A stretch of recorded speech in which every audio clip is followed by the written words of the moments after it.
live from Daytona, and Buddy Baker, the leader of the race, has just crashed as we were starting to do our opening here. This is Jim McKay with Jackie Stewart. Buddy Baker had taken the lead a few laps ago. They're racing under the green flag, but now the yellow is out as the leader has crashed about 10 seconds after we came on the air. He stalled his engine, Jim, as he spun right off the track there. The engine refired, and he's got the car back onto the racetrack. He's going to try and get back to the pits. And someone else appears to have been involved, and that's Dave Marcus in car number 2. Earlier in the race, he had to retire, go into the garage area, and they completely changed an engine, which put him some 50 laps behind. He was in last place in the race in the Roger Penske prepared car. Let's take a slow motion look, Jackie, at what happened just as we came on the air. Baker is the second one in your picture. Marcus just in front of him. Yes, they were just touched each other. It seemed that Marcus's car was hitting the rear end by Baker. Baker. There's Cale Yarborough. The two cars came in contact. Cale Yarborough got through. Then, of course, the second car on your screen there, the back end of your screen, spun round. That's Buddy Baker. Now he's off the hard surface. He's onto the grass, spinning round. Other cars locked up on their brakes.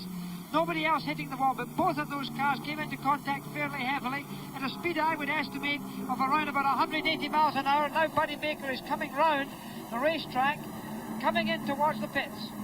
All right, we're still racing under the yellow now after that incident, the net result of which is that David Pearson, last year's winner, is leading the race, but now he has just come into the pits under the yellow. The standings are very, very scrambled at the moment.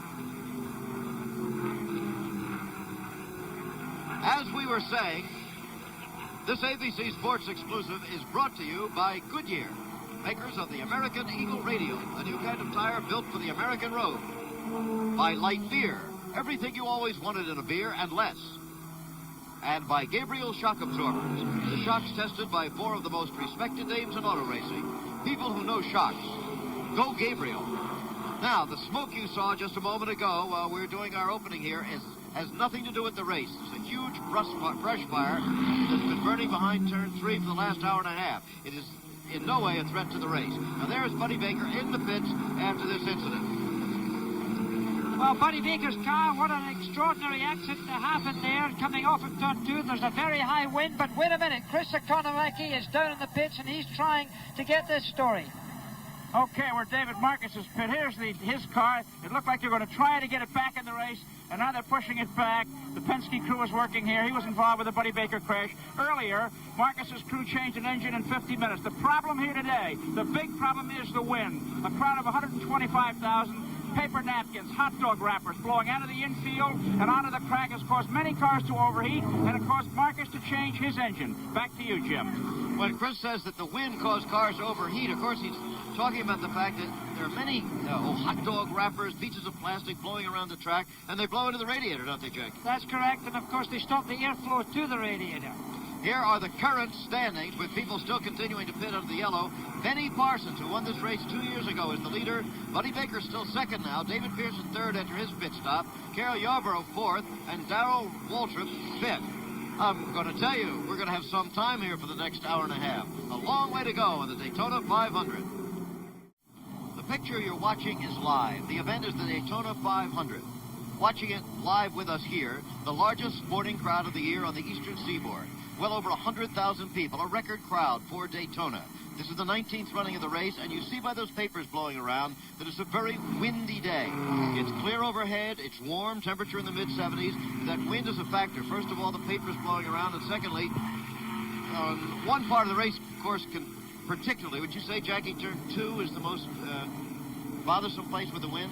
When the cars come out of turn 2, there is a very exposed area. They've been coming out in the high bank, 31 degrees of banking, which is very steep. The cars have been glued to the road surface. They come onto the level road again, and when you get a gust of wind at the sort of speeds we're doing just now, gusting up to 25 to 30 miles an hour, it's very easy to make a car unstable. And the accident that we just saw a few moments ago there with the leader, Buddy Baker, could easily have been caused by that wind. One never knows, but the wind is certainly stronger than I've ever seen it here at Daytona. Okay, well, the yellow flag is going to be out for another couple of minutes, I believe, because we have a car stall, which you may have seen there, up in turn 3, and that's Salt Walter. He stalled up against the wall, which has happened since the yellow flag came out. So why don't we take a look backwards to the year 1975, when this man, Benny Parsons, currently leading this race, also turned out to be the winner of the Daytona 500. It didn't look like it with just a little while yet to go. Keith and Jackie were here. Unpredictable can always occur in motor racing. And you don't know the moment until that checkered flag comes out. So don't go away, because my goodness, it can still happen. Hopefully it's not going to happen that way for David Pearson, because I think a lot of people would like to see him put this one in the bag, because he's never won it before. See there, David Pearson in car number 21. He really did a conservative move there, because he hasn't even been using all of the racetrack. He comes up behind Cale Yarborough, and he does get through there. But my goodness, he didn't squeeze his way through, and my goodness, it's lost. He's come right off. There's that old thing of racing luck with 3 laps to go. David Pearson broke loose on the racetrack, and he has come to a stop that puts Benny Parsons in the lead. What a dramatic moment it was. And David Pearson was sailing along, working his way through the traffic, and suddenly his car broke loose, and let's have another look at it. I didn't see any reason for it, but here we see him beginning to make his move through the slower traffic, and just all of a sudden, the car broke loose. Now, maybe something blew. I don't know. Maybe he blew a tire. Maybe the engine blew. It dumped some oil on it. He was able to keep it out of trouble. Nobody went out with him, but David Pearson, heading along with only 3 laps to go, suddenly is dead on the side of the racetrack. The white flag is out for Benny Parsons. What a day this is going to be for Benny. Came out of Detroit, moved down to Ellerby, North Carolina. He suffered. He has really paid the price and worked his way up through the ranks to become a Grand National stock car racing driver. He was the 1973 Grand National points champion, and here he is suddenly with Lady Luck, Lady Fate, call her what you want, sitting in the cockpit with him, and here he comes around to take a checkered flag that I'll guarantee you he'll covet forever. That was 2 years ago. Earlier this weekend, Chris Economaki talked to Benny Parsons about that experience. He had a very interesting and moving answer. Benny, think back to 1975 on the backstretch with the checkered flag almost in sight. Pearson coming alongside and you winding up winners. What kind of thoughts do you have about that today? Well, that's very hard to talk about that, Chris, because it was the highlight of my racing life, my racing career, and I've been doing it for a long, long time, and I guess there's been times during this period that I said, well, did I pick the right profession? Am I truly a race car driver? Do I deserve to be? But you have days like that, pulling Victory Circle at Daytona Beach in the Daytona 500. You know that you made the right decision a long, long time ago. So Benny Parsons proved to himself 2 years ago on this racetrack and in this race that he was in fact a race driver, and he still is, because in that car number 72, he is right now, as you watch live, the leader in the 1977 Daytona 500. In second place right now is Buddy Baker. In third place, Cale Yarborough. In fourth place, David Pearson, the man whom Benny Parsons beat out in that dramatic finish 2 years ago. And in fifth place, Darrell Waltrip in car number 88. Benny Parsons has won the race before. Buddy Baker never has. Cale Yarborough won it 9 years ago, and David Pearson won it for the first time last year. We'll be back for the green.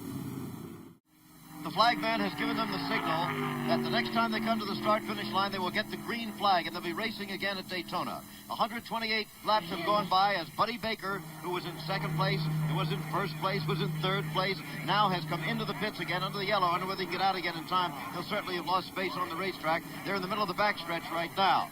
They will get the green flag. As I said, 128 laps have gone by. 72 laps remain in the race. All of the decisions are yet to be made. That's Buddy Baker in the pits, and it looks like he might have a bigger problem than expected. On the race course, now we got news in the pits from Chris Economaki. We have a remarkable story here in David Pearson's pit. The man who won the race last year is in a unique position. His car by itself is 20/100ths of a second a lap slower than anybody else in the race. So in order for him to stay in the hunt, he has to stay on someone's back bumper. He cannot lead. Back to you, Jim.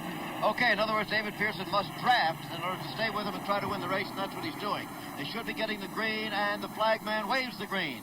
They're racing as the pace car comes off the track. And it's Benny Parsons, the leader, in car number 72. A couple of slower cars flanking him there. Parsons is the one Well, here he's coming right at you. It appears to be the second car. Yes, he's right behind A.J. Foyt. He's going below A.J. Foyt. A.J. Foyt is not on the same lap. Benny Parsons, the red, white, blue car, low on the banking, is getting under A.J. Foyt, getting into position to be first onto the back straight. This 3,000-foot back straight at Daytona. A long way down there, but Benny Parsons in the lead, is on the lead on the racetrack too. Okay, the car that's in second place appears to be fourth. Number 11, Cale Yarborough. And there is A.J. Foyt just in front of Benny Parsons. A.J. Foyt, remember, is a lap down, but has now unlapped himself. He's on the same lap, but he's almost a complete lap behind. Benny Parsons in the second car is the leader in the race. The fourth car, Cale Yarborough, is the second car in the race, as far as the standings are concerned. At this moment, David Pearson is third, Buddy Baker fourth.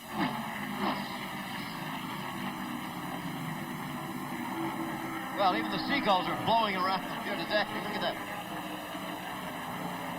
Sensational racing under very difficult conditions. The wind, again, is blowing at 20 to 22 miles per hour officially, with gusts up to 35. And even with these heavy machines, that is something. It is, because these machines do move around. Aerodynamically, of course, it's a big car to be caught by the wind, particularly on a side gust of wind. And, of course, this can really alter the positioning of a car. And when you're driving at these sort of speeds, remember, they're qualifying at speeds of 187 miles an hour, and anything can happen. A.J. Foyt has been put in a lap situation yet again.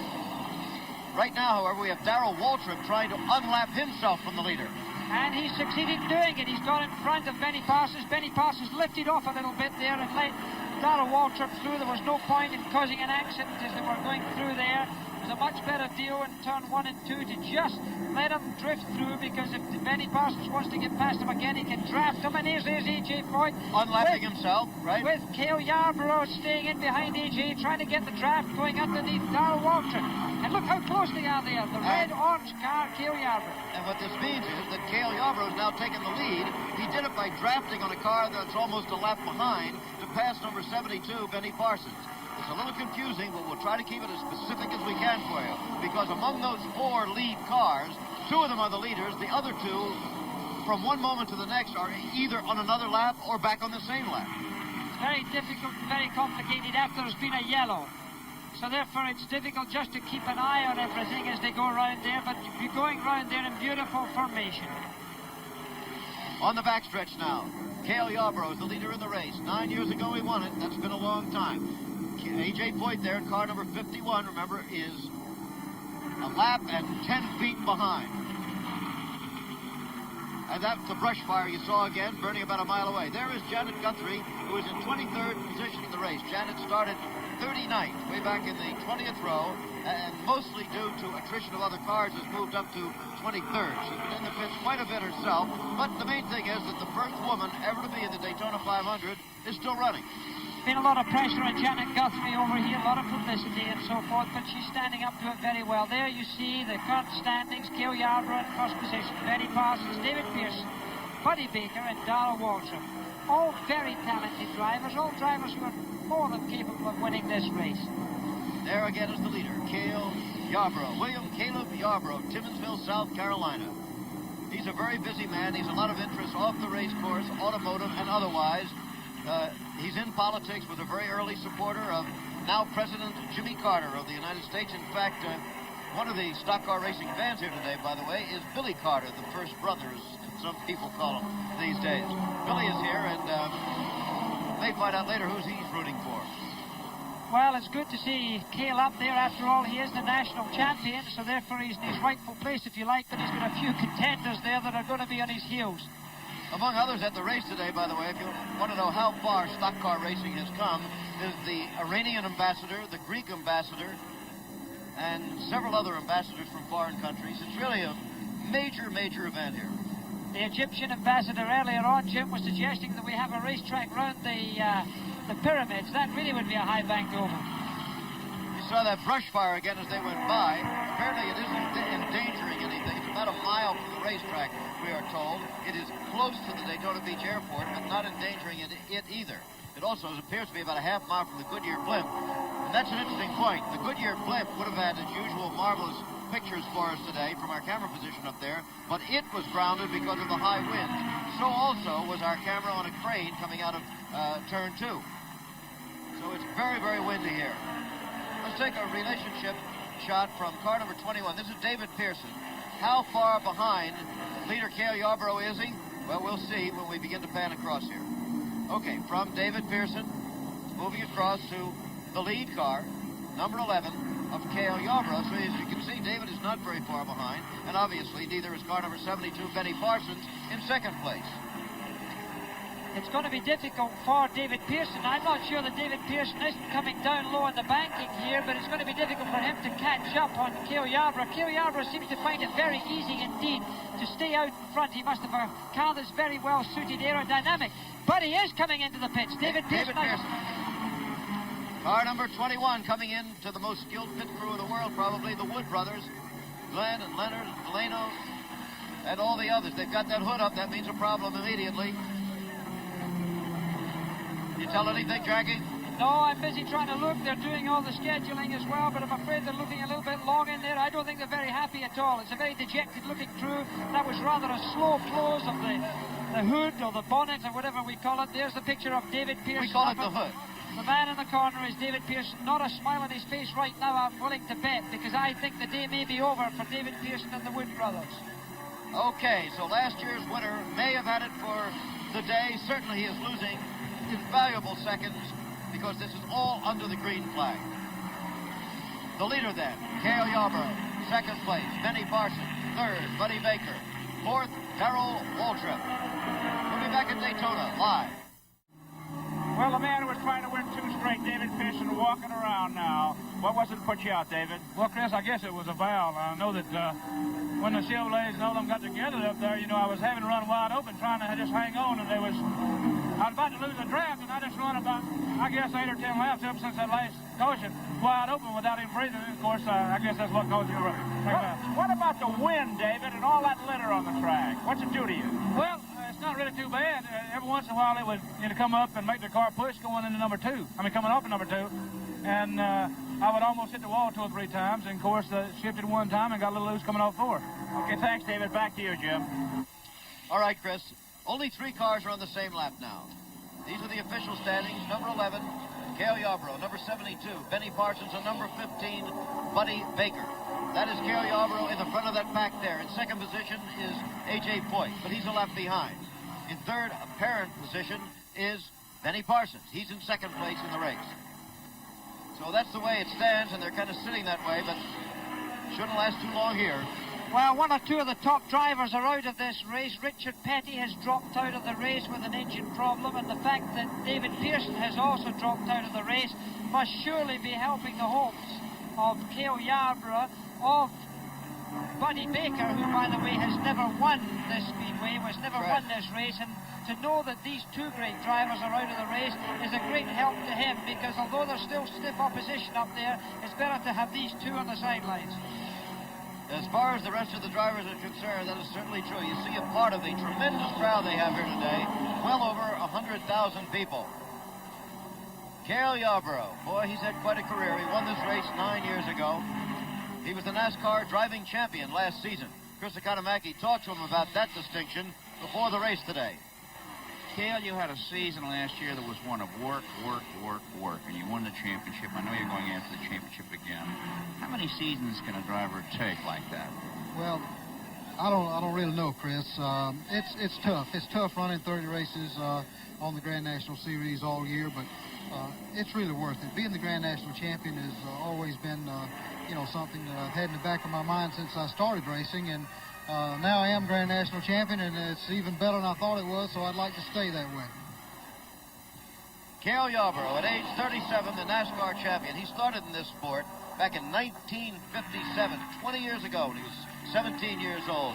And as they were indicating, that's a lot of race driving. That's a lot of time for anyone to be in competition. I myself was only in competition for 13 years, Jim, and I found those years, particularly the last 8 or 9 years when I was so called towards the top of the tree, a great deal of pressure. The traveling, the work, the responsibilities, just the racing. You know, a man gets tired doing anything, and in a competitive sport such as motor racing, where it's physical and mental, I take my hat off to people like Cale Yarborough because he always keeps a good mood. He's a real gentleman around the racetrack. He's a great ambassador to the sport and a very worthy champion. So I take my hat off. 20 years of anything is tough business. In other words, there is a cumulative effect on the body and on the nerves and on the mind caused by the number of years you drive. In other words, not so much your age as how long you've been at it. Yes, I think it's a question of time. You know, I believe that any man gets stale after a while, and it's very difficult to keep yourself up, to keep enthusiasm, to keep the will to win, because when you've won a lot of events, well, just another race is another race. To try and go in there every time to try and win, and when you are a racing driver, that's got to be your number one priority. You've got a family to look after. You've got business interests. More than anything else, your family. And of course, with being on the road so much and with the dangers of motor racing, this is a heavy burden for everyone. When they're running at speed here today, they've been averaging speeds of around 183 miles an hour unless they're in traffic. The race speed, of course, is much less than that because of the many yellows that we've had so far. 183 miles on this miles per hour on this 2.5-mile oval could only be achieved with that banking that they're getting up onto now. Jackie Stewart, as a matter of fact, went out on that banking yesterday to show us just how steep it is, because it's almost impossible to show it in a two-dimensional medium unless you get out there and do something like taking a Florida orange with you, for example. Here was Jackie's report on the banking. Jim, as you can see from your start-finish camera, I'm out here at turn 1. I'm standing at the bottom of turn 1, in fact. The bottom of a 31-degree banking. I'm going to try and walk up this banking to try and illustrate how very steep it is. It's a banking that's about 40 feet, in fact, of road surface, but my goodness, is it steep. And when you think that these cars are going to be traveling round here at about 190 miles an hour, it's not surprising there's a few scares here at Daytona. And can you imagine Richard Petty, who's notorious for going round close to the top, is right up here. Now, the only way, and I must tell you I'm slightly out of breath, the only way that these cars stick to the road up here is because of the banking, because of the G-forces pressing the cars against the road surface. Sometimes you see puffs of smoke coming off the cars as they go round here. It's not an engine that's puffing a smoke, it's tires. And what happens is the G's are pushing the suspension to the limit of its travel. The tires are right up into the wheel arches and touching the fenders. And that's what that smoke is, because there's nowhere else for that wheel to go. It's right in its limit. I've got a Florida orange here, and I'm going to lay it down on the racetrack and let you see how quickly this orange is going to catch up speed to get to the bottom. It's a very steep hill. Here goes our Florida orange. We're going to have a Florida bell pick it up. Look at that. Okay, Jackie's report on the banking. In the race, the green flag is still out. Cale Yarborough is still the leader. And Benny Parsons is still second, with Buddy Baker third. As for Janet Guthrie, she's moved up now to 15th place in the race. Very good for the first woman driver in the 500. With 50 laps to go in the Daytona 500, the first woman driver in the history of this race is giving a good account of herself. This is Janet Guthrie in car number 68. As you see, she's in 14th place with the 20 cars remaining in the race. She started in 39th position, is still running, as we say, well-placed. Chris talked to her earlier. Janet Guthrie, the first woman to qualify for a Daytona 500. Janet, yesterday's practice problems, exactly what were they? Oh, well, actually, what happened was that we believe we have the handling all fixed up on the Kelly girl. I was so ecstatic about the way it was handling that I got a little too fast just as the tires were going away and sort of broadsided the wall, but nothing serious, and we're in good shape for the start today, I believe. Was it a hard hit? Oh, no, it just pushed the fenders in a little bit, sort of sanded down the side of the car. We kept the sign painter busy for a while. Does that make you a woman driver, Janet? Oh, Chris, when are you going to cut it out? How do you feel about starting next to Johnny Rutherford? Well, I think that if indeed we have the handling problem fixed as we seem to have done so, Johnny and I will certainly be, I'll be in good company with Johnny Rutherford. I'm just really thrilled about that. The little brush with the wall that you had yesterday, is that made you a little bit leery, perhaps, of going a certain place on the track? Oh, no, not at all. That was just a simple error on my part. I was so delighted that we had the handling problem fixed on the Kelly Girl car that I just went too fast too soon as the tires were going away and broadsided the wall a bit. But I'm really not concerned. The wander is all gone, and as you know, that's how I didn't finish terribly well in the qualifying race. I'm looking forward to it. Gianna, what about your approach? Are you going to charge, or do you primarily want to finish, or are you going to race? Just how are you going to handle it?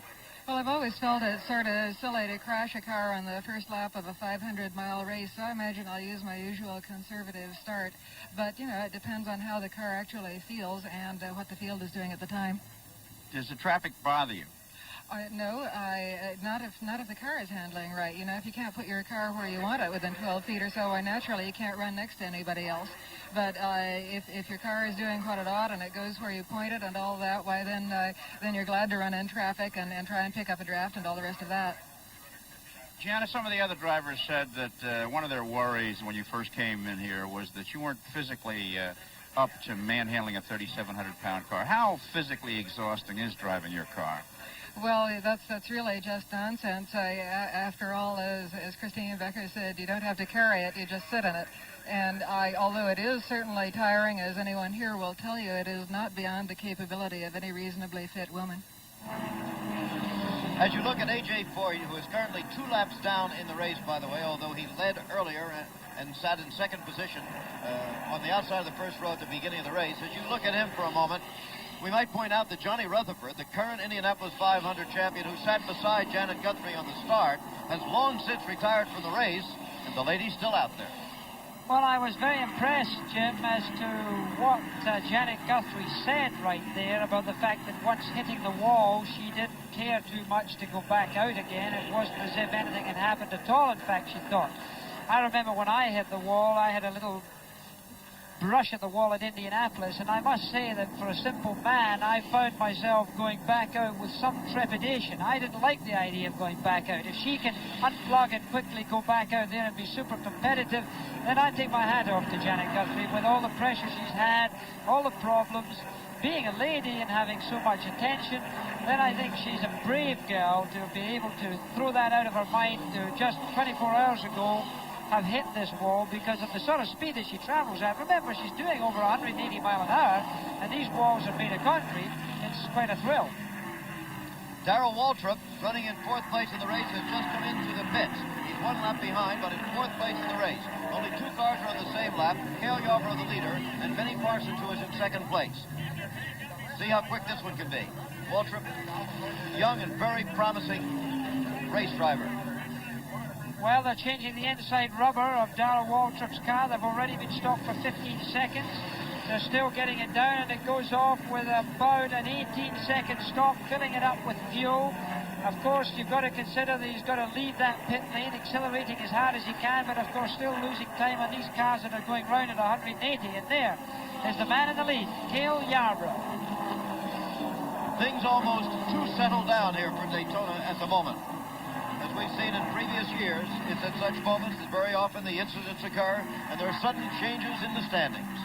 Cale Yarborough looking very, very good at this moment, however. Last year, he had the finest season of his career, winning a tremendous amount of money and winning the NASCAR National Championship for the season in a battle that went all the way down to the end of the season.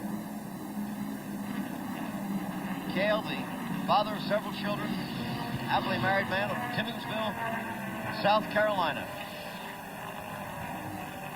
Coming at you out of turn 4 and into the home straight. Now remember, the place where the wind is probably the most bothersome to the drivers is when they're coming out of turn 2.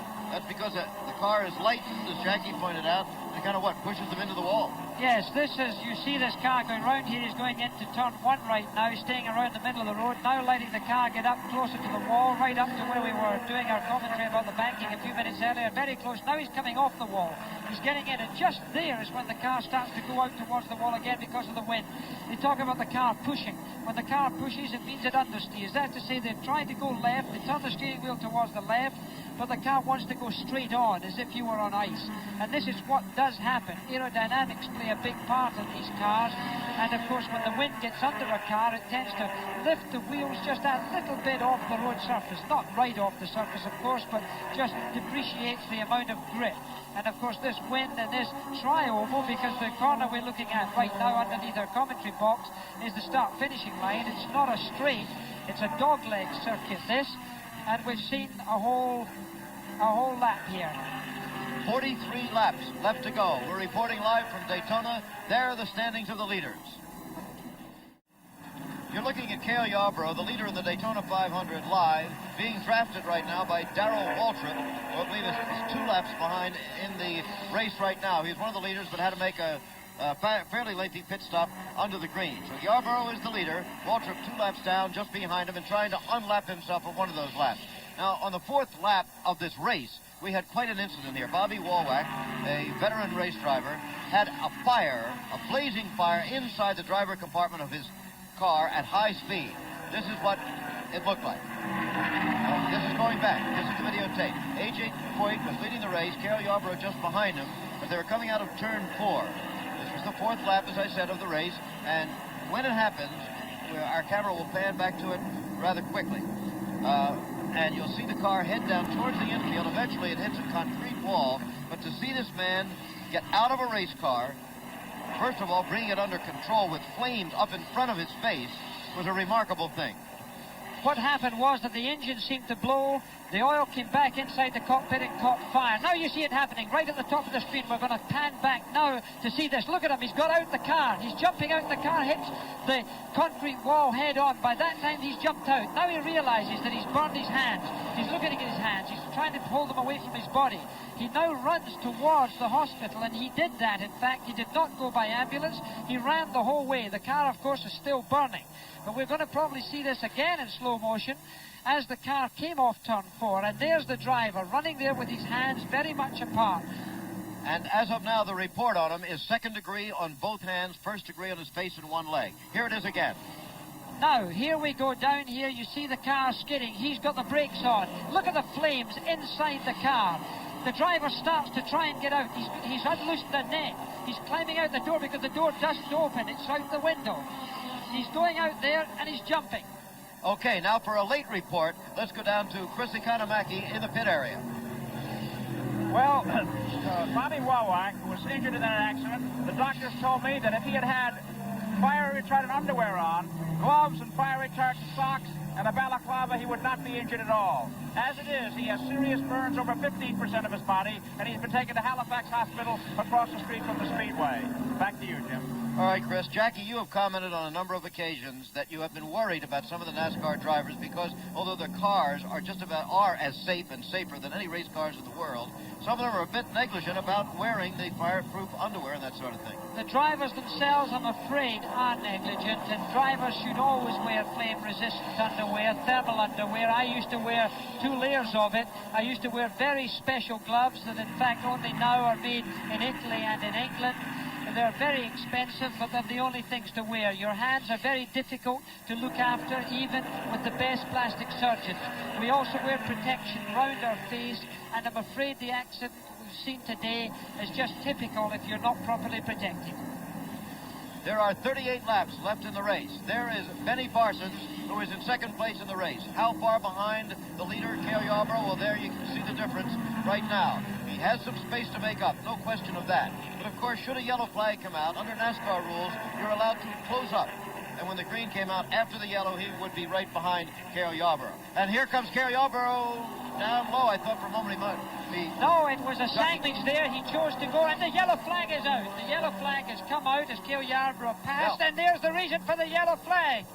Okay, we've got car number 81 back there. That's Terry Ryan of Davenport, Iowa, up against the wall on the backstretch. It's coming out of turn 2, maybe this wind situation. Look at the wind blowing in the bushes behind there, and he may have been blown into that wall. He's hard up against the wall. The driver's all right, I'm sure. Look at the equipment moving into place just that quickly. Tremendous safety situation here at Daytona. As we said, one of the very few things that could happen happened to Bobby Walwack. A sudden fire inside the driver's compartment of the car. They've still not figured out or reported, at any rate, exactly what was the cause of that. Well, you can see there he's being attended to by the emergency crews. They've got, as you say, a very elaborate situation. They've got about 125 to 150 medical and emergency personnel around this racetrack. But he's okay. Okay, they're under the yellow flag, and there are 36 laps to go at Daytona. The leaders are beginning to pit under the yellow flag here at Daytona. Kerry Yarborough, as you see, is still the leader in the race. Benny Parsons second. Buddy Baker. Cuckoo Marlin, who started well back, is in fourth place. And then Darrell Waltrip. We're going to get a report now from our New York studio where our old friend and colleague Frank Gifford is standing by. What's going on in sports today, Frank? Thank you, Jim, and you're having quite a day down there. And for those of you who were not with us earlier, Kyle Roach successfully defended his men's Superstars title, winning a total of $35,350 in the process. Guy Drew and Dave Casper tied for second place, each winning $20,900. Drew's performance in the runoff for the obstacle course enabled him to gain that second place tie with Casper. And in college basketball, Purdue kept its flickering Big Ten hopes alive. They beat Indiana today 86-78. Gene Parker led a well-balanced scoring attack for Purdue with 18.6. Purdue players were in double figures. And in Atlantic Coast Conference play, 11th-ranked North Carolina withstood a wild second-half comeback by Virginia. They won that one 66-64. Phil Ford had 21 for North Carolina. Let's go back down to Daytona and Jim McKay. There's been a lead change in the Daytona 500 under the yellow flag with all the leaders pitting. When they came out, Benny Parsons had a quicker pit stop than Cale Yarborough and has taken the lead. Parsons the leader, Yarborough second, Buddy Baker third, Cuckoo Marlin fourth, Darrell Waltrip fifth. Still sitting on the race course is the car driven by Terry Ryan of Davenport, Iowa. Terry's still sitting in the car. No indication that he would be injured. They would have been out there to get him out, I think. I guess it's going to stay until they tow the car away. Safety, a big thing here at Daytona. Jackie did a very interesting piece on that. Why don't we look at it? There can be no better car to show you the safety than King Richard Petty's. As I move along, I'm coming in front of a mesh effect. Now, this here is fireproof. The idea is to stop a driver's head or arms being thrown out in the case of the car rolling over. To get into the car, he has to put that down because he can't get in the doors. The doors are welded up just in case they fly open as well. The first thing you see, obviously, is this seat, which is certainly different from the normal car. It's padded to keep the driver in the seat against the high bank tolls at high speeds, the G's that he gets, holds him in, particularly in the shoulder side here. Of course, the driver wears seat belts like every driver on the road should nowadays. He's got two shoulder straps, he's got a waist strap, and then he's got one that slips through between his legs. The reason for that?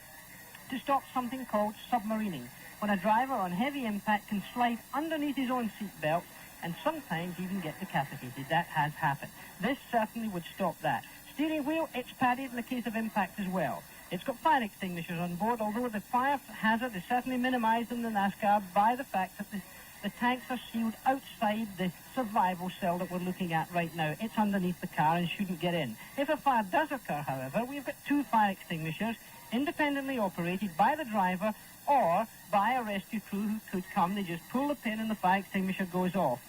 Now, the rollover cage is the most important factor of all, and this has probably saved more life than anyone else. You see all of this cage in here, heavily padded again to stop the driver from coming into contact with his arms or his crash helmet to stop severe impact. But that rollover cage has certainly saved more lives than anything else I can think of in any category of racing in the world. On the windscreen as well, we should have a little look at the windscreen because here there are struts on this windscreen to stop anything heavy coming in. It's mandatory to have 3, but Richard Petty, a man of safety, has 4, so that he's not going to have anything come in there.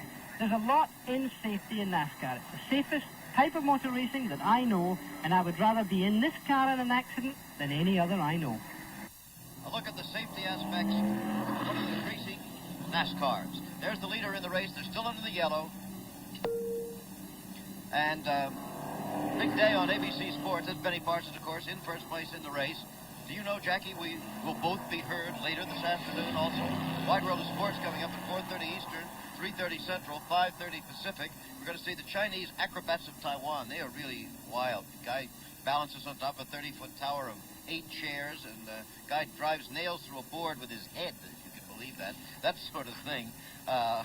And I do the commentary on that. Then we're going to hear you from Samoritz, one of your fashionable watering places on your perennial tour, with the Cresta Run. That's fantastic. I haven't been there in a few years. Well, it's a very exciting show, Jim. I hope everybody's going to stay on and watch Wide World of Sports today because it was a good show. The men slippering down the slippery slopes and their little machines. A great sport. I really enjoyed doing it. Okay, and of course after Wide World, the Glenn Campbell Los Angeles Open Golf Tournament, the final round of that. They're still under the yellow. You know, Two of the big men in this race are out of it, David Pearson and Richard Petty. And by the way, the Glen Count, that's all except on the West Coast. Boy, these time zones in our country are kind of tough. You know that, Jackie? Talking about Richard Petty and David Pearson, both out of the race today, but boy, they've been factors in this race in previous years. Last year, for example, it looked like it was all wrapped up. The two most experienced drivers in this race on the last lap when suddenly something happened. Bill Fleming and Jackie were here. Everybody is standing here at the Daytona International Speedway. Look at David Pearson. He has moved closer. Can he do it? He's going to pull out now. He's going to try for the track. I don't know. He's down on the inside. He's got the lead, but there's a car ahead of him. There's a slower car ahead of him. And Richard Petty and Pearson go high. Pearson now has the lead. Petty tries to go back down on the inside. As they come out of the fourth turn, they only have about 750 yards to go. Oh! It's a straightaway. They did hit. Petty smashes into the wall. Will he come across the start-finish line? He's going to win the race. He's going to win it spinning. As he, I believe, will take the checkered flag. No, he did not make it. He is less than 100 yards from it.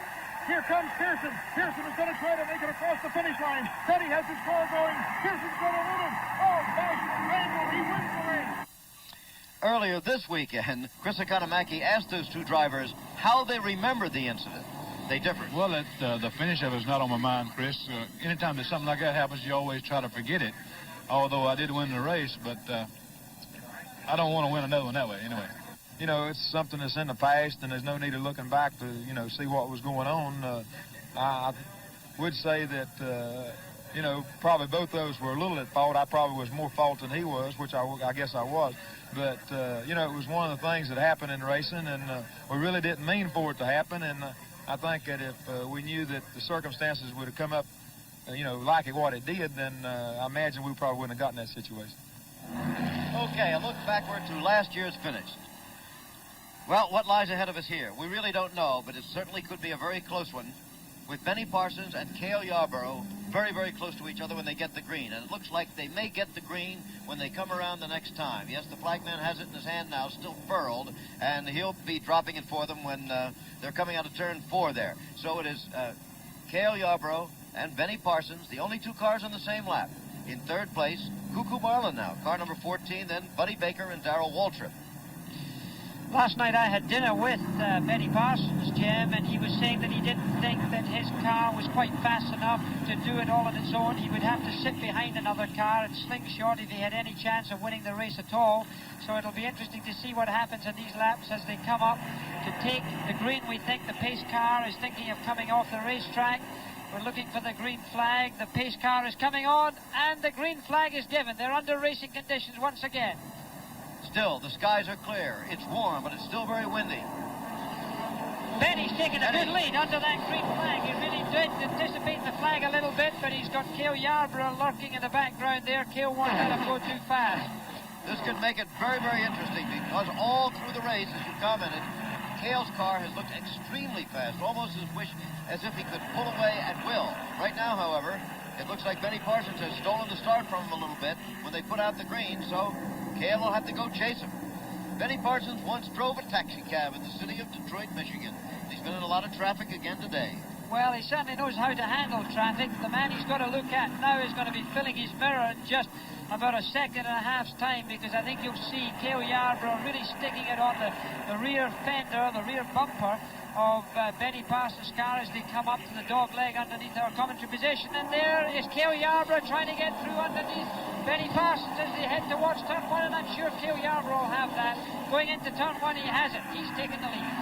Now it really begins. 29 laps left to go in this race around the 2.5-mile tri-oval of Daytona. The sun beginning to slant its rays off the roofs and the hoods of these racing cars. As Cale Yarborough has retaken the lead. It's amazing that Cale Yarborough's had so much in hand all day long as far as straightforward speed is concerned. His car around the raceway seems to be very fast indeed because he's been happy with a leading position. Benny Parsons is apparently in third place there. But of course, he's in second place in the race. A.J. Foyt in between them is a couple of laps down. Chris Economaki has some kind of a report from Benny Parsons' pit. What's the story, Chris?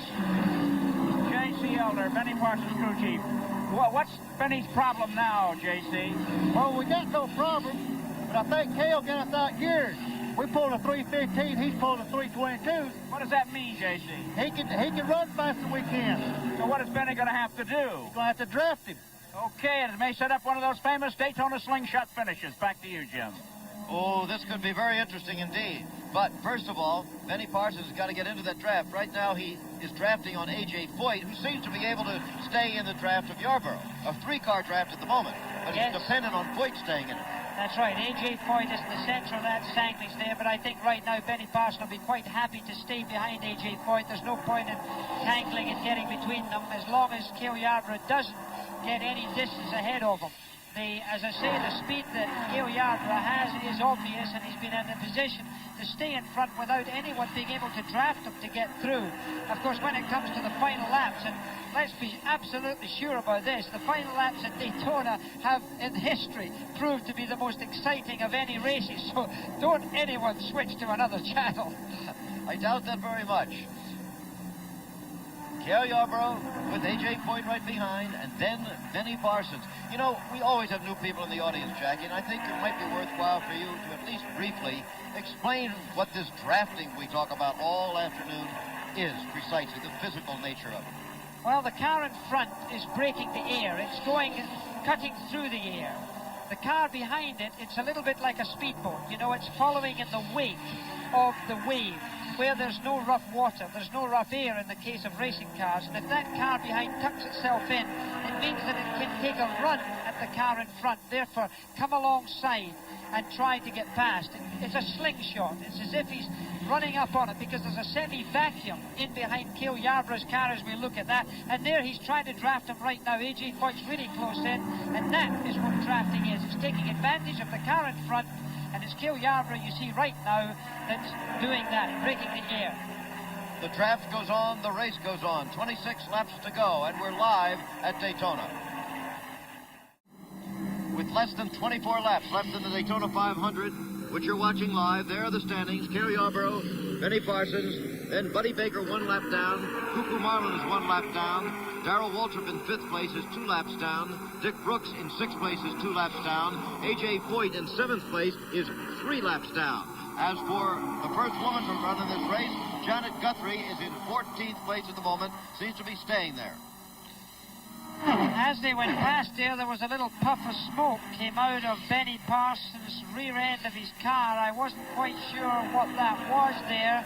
We may look at it again as they enter turn 1. It was just as if he maybe had bottomed a little bit, or maybe a bump on the racetrack, maybe one of his tires are touching one of the wheel arches, therefore there's a little bit of tire smoke, but there was a puff of smoke.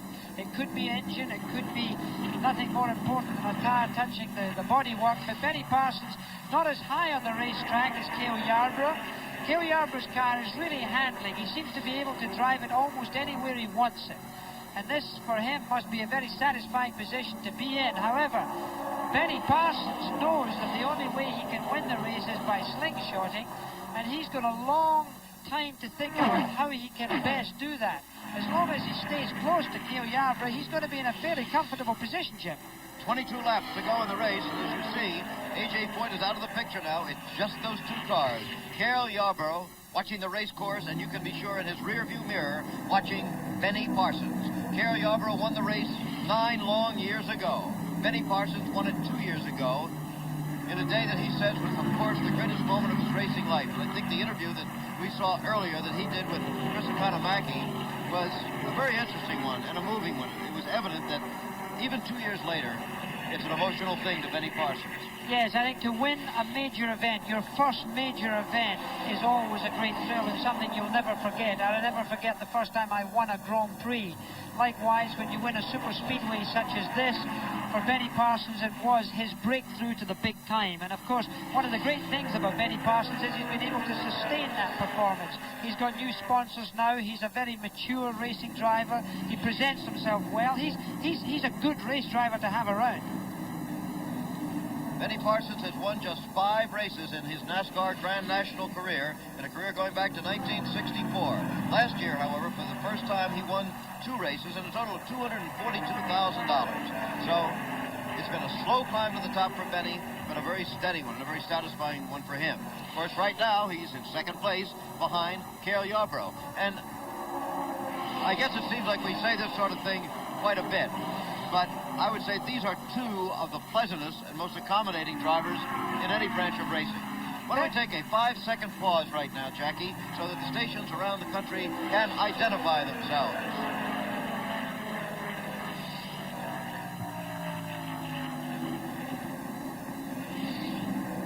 Okay, we're back again at Daytona. The subject, the Daytona 500. The manner of coverage, live. Cale Yarborough leads by a couple of feet over Benny Parsons. They're the only ones at this moment with a chance of winning this race at this moment. Things change very quickly in NASCAR racing. We get an update on Janet Guthrie. My goodness, she's moved up to 10th place in the race. Mostly through the attrition of other cars which have retired, but all the same, she's still running, and this will be a most creditable finish if she goes all the way. You've got to do well to be in the top 10 of any major race. And there is Janet Guthrie in car number 68, the green car. Green, of course, in NASCAR for a long while, as well as Indy, was a superstitious car. You weren't supposed to drive in a green car. Nowadays, that's been more or less thrown off. But I think that was thrown off when Jack Brabham came over in a little rear-engine car and finished in the top 10 in the race and started the rear-engine revolution. That's right. He came over to Indianapolis, did that. Jim Clark came over in a green car and did rather well as well. But these are red and orange cars and red, white, blue cars you're seeing right now, and they're going pretty fast. Okay, these are the leaders. Incidentally, Janet Guthrie has a very competitive car scheduled for Indianapolis this year. Barring unforeseen events, she quite probably may make the starting field, unlike last year. I'll be looking forward to going to Indianapolis, hopefully with you, Jim, of course, with ABC's coverage, and that's always a great event. Okay, there are just 18 laps left in the Daytona 500. Why don't we take a commercial break right now so we don't miss anything? Benny Parsons is still dogging the tire tracks of Cale Yarborough. Yarborough the leader, Parsons second by a matter of feet. Buddy Baker 1 lap down, Cuckoo Marlin 1 lap down, and Darrell Waltrip 2 laps down in the standings. Those are the top 5 cars, but these are the 2 that matter, it appears. Certainly at this moment, with 15 laps left to go in the Daytona 500. Janet Guthrie, we would repeat, is in 10th position in the race. She started in 39th position out of the 42 starters. She's now 10th, and that, of course, is a very creditable showing. Chris Economaki took to talk to quite a number of the other drivers in the race about Janet. In a moment, we might hear what they had to say about her. Right now, however, there are the leaders once again. Things staying pretty much as they were, however. So let's take a look at some of the reactions to this girl, this woman, of other drivers. Going about it, she's doing quite well, and I like Janet. You know, I've met her personally, and I've tried to help her from what little bit I can with a few pointers, and also with the setup of her car, and I hope she does well. We was making some comments about it earlier when she qualified over 180 mile an hour. We said right then that, you know, that that was it. You know, any time that anybody can run 180 mile an hour here has got to do and be a pretty, you know, good driver. So I'm going to have to hand it all to her. She's doing a real good job here. I think I'll be able to trust a whole lot better this year than we did last year, and I think that a whole lot that she sort of got to be one of the crowd now. We don't really pay that much attention to her, but you can bet most of them still know which car she's in. No doubt. Speaking of Janet Guthrie, we're Bobby Allison, David Pearson, and Richard Petty. Janet Guthrie in 10th position. Chris is in the Guthrie pit right now. Chris? I got Ralph Moody, Janet's crew chief. Our ladies in the top 10, Ralph, you please. Oh, yeah, she's out there like all the rest, just trying how she can go, I guess. You happy about it? Oh, yeah, she's running right now at the end of the race about 178 and a half. Okay, here's the car owner, Linda Ferrari. Linda, as a car owner, how much pressure you put on Janet to go fast? I just say please a lot, and she's obviously responded beautifully. Well, she just moved into the top 10. Are you pushing her to go further along, or do you want to hold there? Top 10 is what we've been dying for 6 races. This is it. Okay, Linda Ferrari, back to you, Jim. Okay, a live report from the pits of Janet Guthrie running 10th in her first Daytona 500, the first Daytona 500 in which any woman driver has ever been. Cale Yarborough, the leader of the race, still being followed by Benny Parsons. The problem for Cale is to try to break that draft. If he once does it, he should breeze home to victory. If he doesn't, well, coming out of turn 4 on the final lap, Benny Parsons, whose car he feels is slower than Cale Yarborough, just might be able to do that slingshot. Darrell Waltrip down low. He's been running in 5th place in the race, but now it looks like he's headed for the pits under the green flag, and that'll cost him.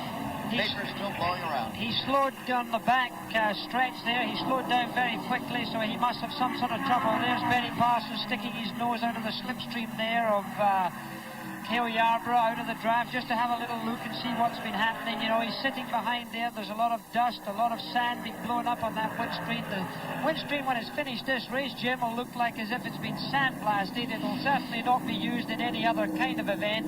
So they'll have to change these windshields today because of the wind, because of the dust that's been blown onto them. So it's really not too easy to sit behind there. There's a lot of muck being thrown back, and it's uncomfortable. When they get to the start-finish line in just a moment, there will be 10 laps left to go in the race. Would Benny be kind of rehearsing that move a little bit when he's moving out, having a look?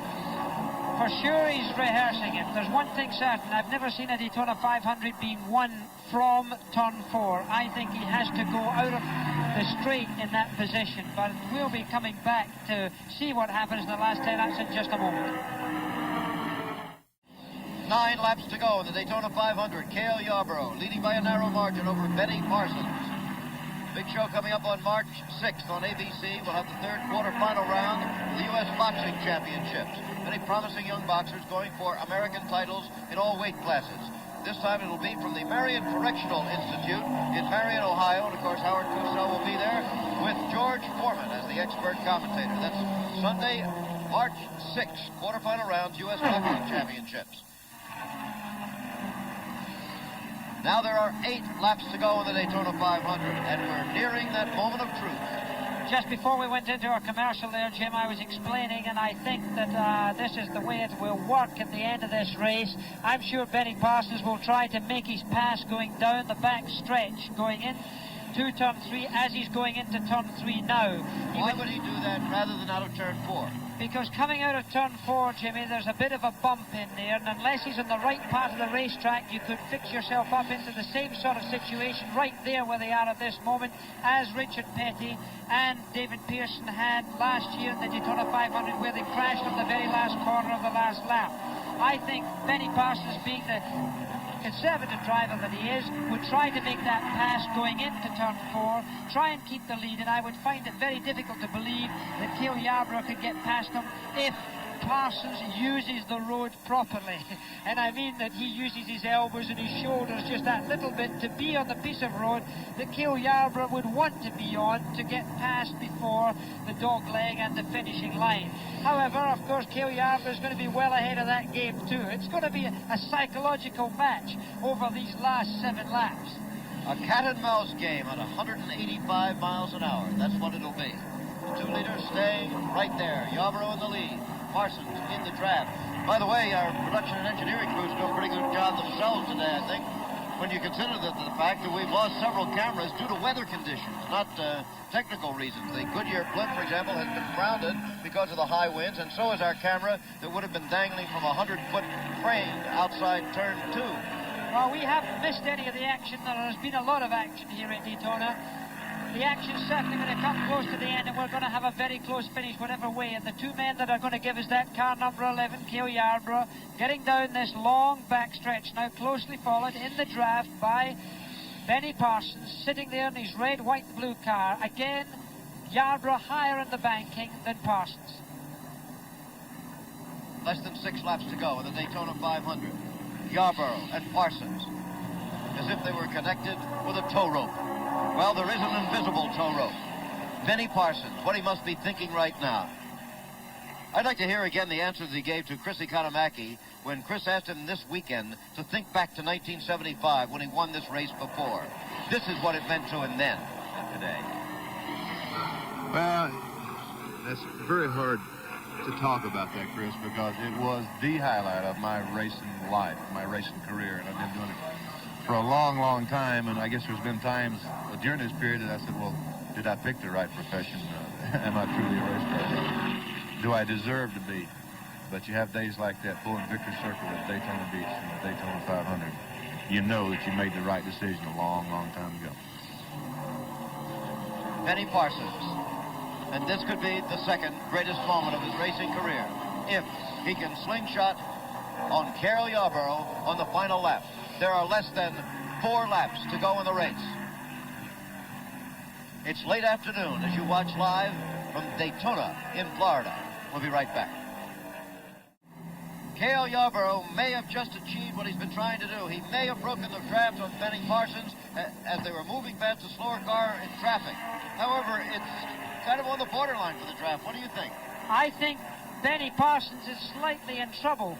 If Cale Yarborough does not make a mistake, it might be difficult for him to catch up. Cale Yarborough right now is far enough ahead that the draft is just marginal, as you say. There's only 2 laps to go, and Benny Parsons is too far back for my liking. If I were in Benny Parsons' seat right now, I would be worried. I would really be hanging on by the skin of my teeth. I would be trying to bring that race car round there without scrubbing off any speed, without losing the slightest bit of adhesion, just in case I was going to slow myself down. I'd almost be tucking my head inside the cockpit to try and avoid the wind resistance, Jim, even though we're in a sedan car.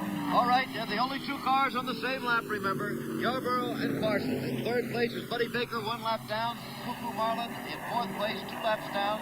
And Dick Brooks in 5th place, 2 laps down. Coming for the white flag, which means 1 lap to go.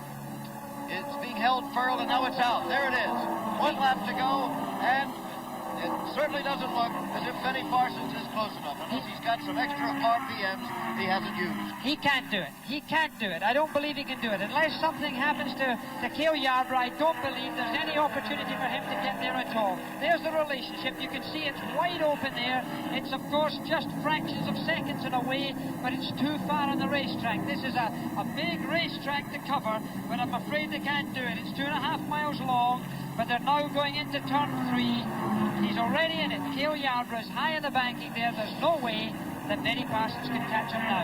Well, what a beginning for the year 1977 it'll be for William Caleb Yarborough of Timmonsville, South Carolina. He won the NASCAR season-long championship last year, and now he wins the Daytona 500 at age 37 for the second time, 9 years after his initial victory here. Well, he drove a masterful race. He drove a well-judged finish there with the last 2 or 3 laps to go. He saw his opportunity, he took it, and he found himself in the lead. It'll be interesting to see if Benny Parsons has a reason for not being able to keep in there, whether his car had a little hiccup or not, but he certainly lost ground. Well, it seemed to be when they were passing a slower car, a car that had no significance in the race, that somehow Cale got by him, and as he would back up again, possibly that other car blocked the draft. Well, there they are going along the racetrack. Benny Parsons is drawn alongside Cale Yarborough to acknowledge his victory. I'm sure they're just having a little wave to each other. Janet Guthrie, by the way, has finished in 9th position, Jim. A very creditable effort for the young lady indeed. 9th position in the top 10 in any big race is a big thing. Cale Yarborough on his way to Victory Lane before more than 100,000 people on a warm, windy day in Daytona. Well, it's been 9 years since Cale Yarborough experienced this sensation. Victory Lane at Daytona Beach, and they can't even wait to get him out of the car before the congratulations begin. He is a happy, happy man. He's had a great year in 1976, and now in 1977 he started off in a big way. He's making sure that he looks right. He's being bombarded from both sides. My well-wishers are going to get around and get a word with him here. Here's the Daytona 500 winner. Right. Hey, congratulations, Cale. It was a good day, Chris. It's been a good week, Chris. We took everything they threw at us. We won all 3 of them. You remember 9 years ago? I sure do. It's even sweeter now. Even sweeter now than it was then. Yeah, well, let him get a drink here. Take your time, Cale. We got... Here's Betty Jo. You happy, honey? I certainly am. I predicted this the other day. He worked awfully hard for it. Saying any prayers? We certainly did. We walked back and forth and said. So do thank the good Lord for a good safe race too, Chris. It was a good one all day. Well, it certainly was. Cale, a couple of laps at the end there, you broke away from Benny. Was that something you did or problems he had? No, well, Benny, right at the end, Chris, I picked up a car or 2 on him, and I got to cut back and lost him, shook him off. Just the traffic helped me break away from him, so that did it. This Holly Farm Chevrolet ran like a scalded chicken all day, though. What was going through your mind the last 5 laps, Cale? Well, All I can say, you know, is, Lord, just let it hold together. You know, I saw your daughter over here. Is she around? Where's Julie? She. Come on up here, Julie. Your whole Yarborough family is here. It's a great family. It's done a lot for racing in the United States. Come on up, honey. Which is Yarborough. And who's this, Cal? This is not your daughter. It's your mother. Hi, Mrs. Yarborough. Happiest day of my life, other than when he was born, and they said it's a boy. There's no place in an auto race like Victory Lane. Okay, from Victory Lane, back to you, Jim. All right, Chris. 17 years ago, Junior Johnson won the second Daytona 500 ever run. He's the owner of the car that was driven by Carol Yarborough to victory today. We're going to try to have a word with Janet Guthrie. We're back again at Daytona. Let's run down the top 10 as Chris Economaki tries to get a word with Janet Guthrie, and the brush fire continues to burn about a mile and a half back of turn 3. Cale Yarborough, of course, won the race. Benny Parsons was second. Buddy Baker was third. Cuckoo Marlin was fourth. Dick Brooks was fifth. A.J. Foyt was sixth. Darrell Waltrip was seventh. Frank Warren was eighth, and Janet Guthrie, remember, finished in ninth position as the first woman ever to drive in the Daytona 500. Rounding out the top 10 was James Hilton. The average speed was very low because of the many yellow flags we had, 153.218 miles per hour. Daytona 500, one of the sports classics of the United States. How it has grown since we first came here back in the very early 1960s. The first one was run in 1959, and the winner was Lee Petty, the father of Richard Petty, who in the year since then has won it 5 times himself. All the great names in this sport want to get on the board as a winner at the Daytona 500, and most of them have. Lee Petty and Junior Johnson, Marvin Panch, and the great Fireball Roberts, who was the biggest name in the sport when we first started covering it, Jackie, and the late Tiny Lund. Richard Petty 5 times, Freddie Lorenzen, Pete Hamilton won it.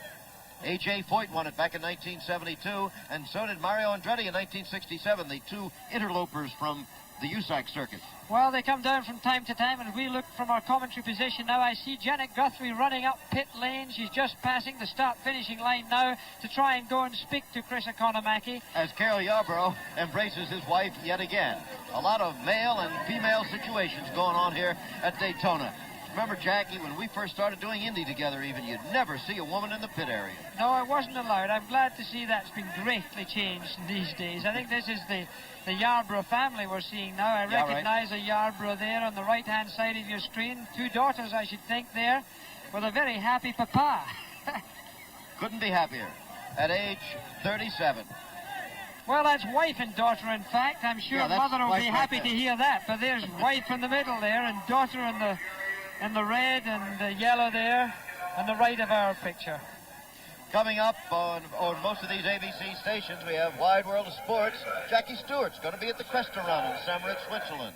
And I'm going to be checking in with the acrobats, the Chinese acrobats of Taiwan. It's a very varied, very different Wide World today, a very wide world kind of show.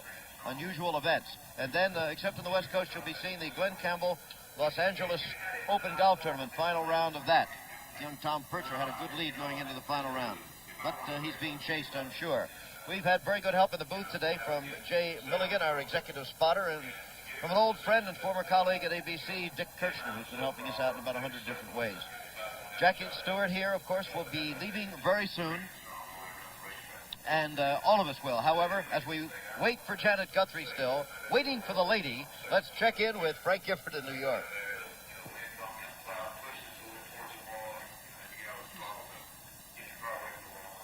Open. We do have some basketball scores. Kareem Abdul-Jabbar scored 35 points as the Lakers strengthened their grip on first place in the NBA's Pacific Division with a 108-101 victory over Washington.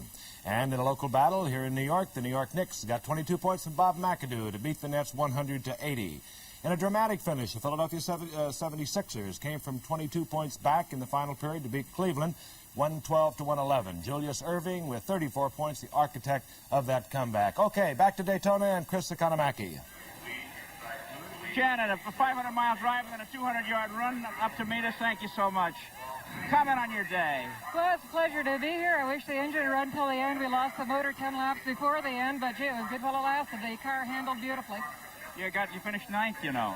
Oh, I didn't know that. Is that true? That's wonderful. I'm glad to hear it. Well, that's my first top 10 for the year. Well, that's great. Any scares during your visit during your ride? Yeah, I tell you, I saw a couple of squirrels out there. I'd like an apology for some of the guys that threw rocks at me. I'll tell you that. Well, now you're calling the shot, Janet. Congratulations. Janet Guthrie, 9th place finish in today's Daytona 500. And back to you, Jim. Janet, of course, was talking about verbal rocks that some of the guys threw at her, not something that anybody threw at her from the grandstand. Well, that's about the story from here. Jim McKay with Jackie Stewart and Chrissy Kanamaki, the executive producer of ABC, leader in sports television.